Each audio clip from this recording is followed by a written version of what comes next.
Well, Thursday morning in the kitchen today with the author of Feast for the Gods, Alexis Fouros, a great recipe. And we're using fish, and this is some special fish that a friend of yours gave you, right? Yes, a friend of mine goes fishing in Cabo San Lucas, and they hire a private boat, 125 feet long, with a private chef inside, and they go for about 2 weeks, and they fish for tuna and yellowtail. Do they have an opening, or are they going anytime soon? If they would like for me to go with them? I may go this summer. You're welcome to.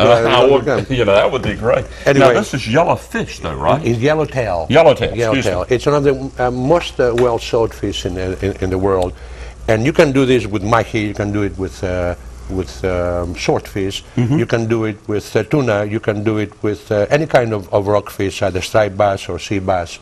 Or even with a red drum, it's wonderful too.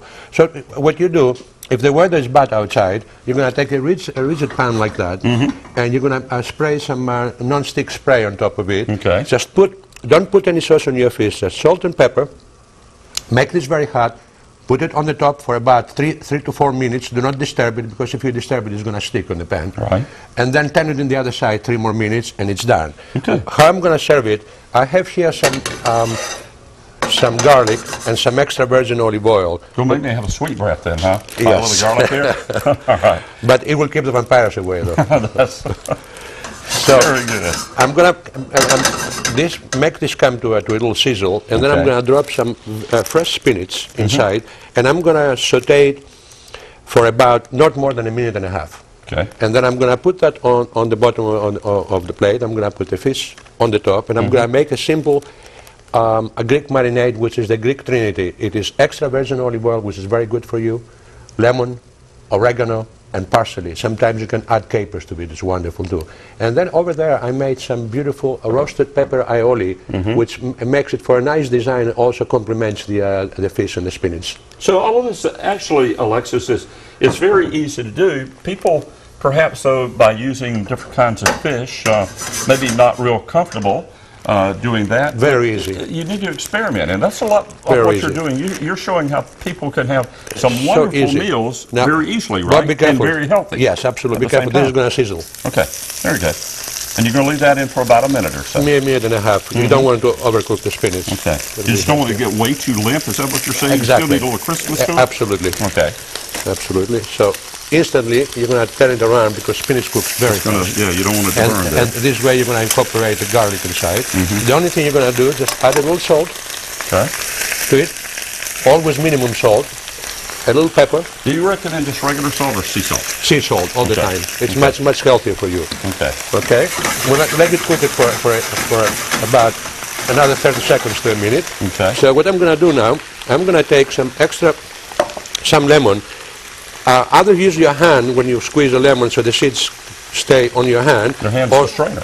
Or you can do it this way so it doesn't fall. So you're going to put about half a lemon inside. Okay. I'm going to put... Can I flip this a little bit here? Yeah, absolutely. I don't want it to be catching on the bottom too much there. I'm going to put about a teaspoon of fresh oregano. And then always put your acid first, either vinegar or lemon, and then you're going to start incorporating your oil, because this way you'll have a better emulsion than not. So the ratio will be 4 to 1. 4 parts lemon, 1 part lemon and 4 parts olive oil. Okay. This is really looking good. You know, the other night... That's it. We can turn it off now. It's done. The other night, that's all we had. We had a plate. Well, I mean, we had some other stuff to eat, but we had, for the vegetable, for the green, just sauteed spinach like this. And it was wonderful. So good. Yeah. So put a little parsley inside. I felt like Papa the other night. Now, if you're going to bring the fish up a notch, after I plate it, I'll show you what I do to make it pretty and also give it another layer of plate it taste. over there? Yes. Okay. We're going to take this plate here. Okay. We're going to put the spinach like that. Okay. And decoration is good, very especially important. presentation, that is Very not important. decoration. Simplicity and beauty and healthiness. It's the most. So I'm going to take this fish here. Okay. We're going to put it on the top like that. We're going to drizzle some of this. Is that like a marinade, did you say? Right Yes. on top here? It's the Greek Trinity. Okay. It's olive oil, lemon, oregano, a little parsley, and sometimes some capers. I'm going to drizzle some of this on like that. That looks so good. Then we're And going to so take healthy for somebody that does not eat healthy meat. I'm going to take a little lemon. I'm going to do a little lemon zest just for Okay. pretty. Make it pretty on the A little top. bit more decoration Like on that, top. yeah. And while Alexis is finishing this up, and you're salivating at home, just like I'm doing in the studio right now, I want to let you know that you can get this copy of the recipe by going to our website. We've got it printed out under today's recipes, and you can find it, try it for your family, or in the cookbook. I want to mention that, Feast for the Gods, the book, the good, healthy Mediterranean food items that you can prepare at home through Feast for the Gods, Alexis's cookbook. Alexis, that looks fantastic. Healthy cooking. Healthy food. Healthy food and pretty food. All right, fantastic. Thanks for joining us again. You always Thank got you. these great, simple, and very healthy recipes. Thank you. We appreciate you joining us. Thank you. All right, that's what we've got for you this morning in the kitchen. Well, here in the kitchen, we always try to have some good, healthy recipes for you. And one of the things that our chef, Alexis Fouros, always does is make sure the recipes are good and healthy. We've got one we're taking out of his cookbook, which is Feast for the Gods. This is Veal Shanks. And we're going to do this recipe, aren't we, Absolutely. Alexis? All right. This is the ultimate braised veal shanks. And you can actually do it with beef. And when you do it with veal, the Italians call it ossabuco. When you do it with beef, my wife gave it a name. She calls it beefabuco. That's a good one. Good for Betsy there. And when you do it with pork, she calls it porcabuco. And that makes a lot of sense. This is a beautiful veal shank. So what you want to do with that, because you're going to braise it for about 2 hours in the oven after you brown it, you have to tie it up a little bit, like that. And now, do you have to go to a special meat market? Fresh market and carry state. They practically carry it all the time. Okay, all right. Do a little seasoning ahead of time there? A little bit. You don't want to overdo it with salt. Salt is not good for you. We all know that. Yeah, that came out this week, or a couple of weeks ago, actually. You're going to put, we're going to start with something very healthy. Okay. We're going to put some extra virgin olive oil here. Okay. Turn this to... Enough to maybe just cover it good when you swirl it around? About a tablespoon and a half of olive oil. Okay, good. And once it comes to a little sizzle, you're going to put this inside and you're going to brown it in all sides. Okay. For about 3 to 5 minutes. Okay. Once you brown it in all sides, you're going to drop inside your vegetables, which is celery. The sizzle's already. Yes. Carrots. Okay. Leeks. Okay. Can you find leeks okay at grocery stores too? Yes. Okay. Yes, absolutely. Leeks. Okay. And you're going to take some fresh thyme. You're going to put some fresh thyme inside. Okay. And you're going to put rosemary inside. Love rosemary. I love just the plain smell of rosemary. Absolutely. What you're going to do when the vegetables are browned a little bit, you're going to put a tablespoon of flour in here, and you're going to make a little roux. Okay. You're going to drop some. Yeah, you're going to drop half a cup of white wine inside. Let it evaporate.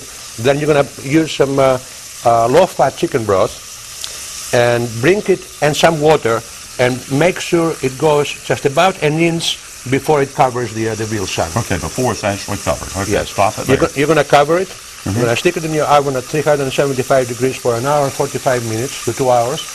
And you're going to have the most beautiful veal shank in the world.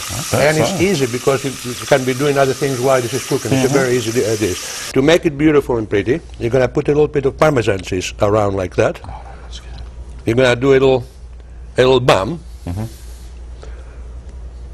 And then you're going to take a little rosemary and you're going to put it inside the marrow. So here we have it. Beautiful and healthy veal shank ossabuco. All right. There's a couple of ways you could get this recipe. Of course, we've got it on our webpage posted right now, and you can go there and copy it down. Or if you want to maybe pick up a copy of Feast of the Gods, I want you to do that. You've got this and a lot of other good recipes, all from Alexis Fouros, our Mediterranean chef.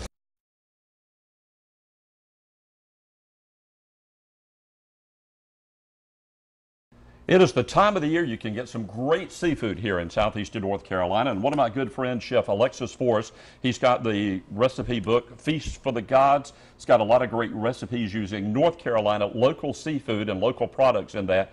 And Alexis is with us in the studio this morning with a recipe for stuffed clams. And this is a real simple one, right, Alexis? Very simple. Good morning. I have some clams, local clams from here. If you don't want to go through the ordeal of opening the clams, I will show you how one is opened, or two. You just take your clams, you put it on a bacon sheet with some water inside under the broiler till they pop open. Take them out and then stuff them. It's very easy. Very good. But I'll show you. I'm sorry, go ahead. You show me how you do that. Yeah, I go from the back. A lot of people go this way, but it's more difficult. I go from the back. That's how I do oysters. I always go from the hinge. And I just go like that a little bit, and then put this inside. And there you go. And there you go. Clam opens. Just out of curiosity, since this is a shelled seafood here, with this recipe, we're approaching the oyster festival and stuff like that. Use it works as fantastic with oysters too. Good. Let me open another one, and I'm going to show you how to stuff them. Okay.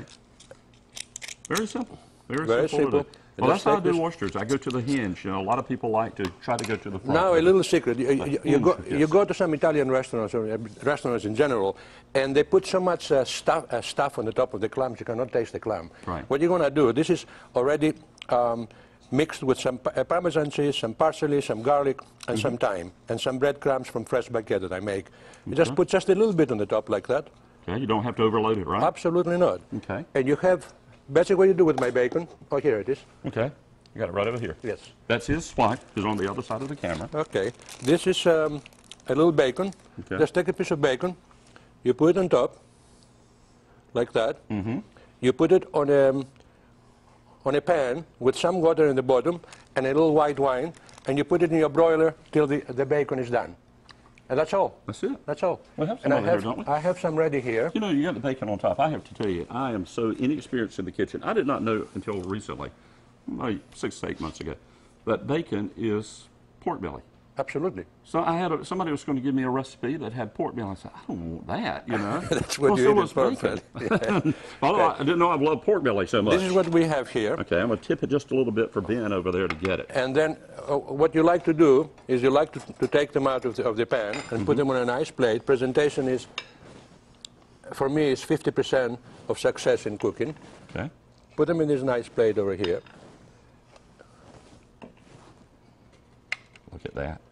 What would you serve with this? What would be something good to have? I would like to have a little, I'll show you, I have a little sauce here. It was created from the clam juice and the wine and the water. I mean, like with a salad or something like that? Salad would be wonderful. A little salad, wine? just put something inside, or if you don't want to serve any salad, have some fresh crusted bread. Squeeze a little lemon on top, like that. You can make a meal off this, or Absolutely. an appetizer, Appetizer, both. Going into the holidays? Yeah, you can dip your bread inside and have the clams. They're wonderful. Okay. Alexis, one of the things that I like about Alexis' recipes is he likes to use fresh food that you can find in this area. You know, we're now into the time that a lot of the good vegetables from the gardens are going out of season, but still use fresh vegetables. Fresh vegetables. Fresh seafood. Fresh seafood. Why buy from Guatemala and Panama? Frozen shrimps, when the shrimps are abundant here, are the best shrimps in the world in North Carolina. They are. And I'm going to put you on the spot. What's your telephone number? 917 Okay. 969 Okay. 2430. Because Alexis teaches cooking classes over at Poplar Grove Plantation up in the Scotts Hill area every other Wednesdays, right? Wednesday, yes. Okay. If you'd like to eat some great Italian food, this is, Greek food. Or Italian. You can get those recipes that we've shared in the past with Alexis. They're still on our website. And plus, this stuffed clam recipe is on there right now as well. You can get all of those. Of course, Feast for the Gods is the cookbook. You can try a lot of that. And Alexis is going to be joining us throughout the next few weeks going into the months, into the holidays. We're going to have some stuff for the holidays, aren't we? We'll have a lot of fun. We always have fun with Alexis and Betsy. Thank you so much. Man. I appreciate it so much. Thank you. All right, we're going to take a little break. That's it from the kitchen this morning. Certainly, there's a lot more still to come here on Carolina in the Morning.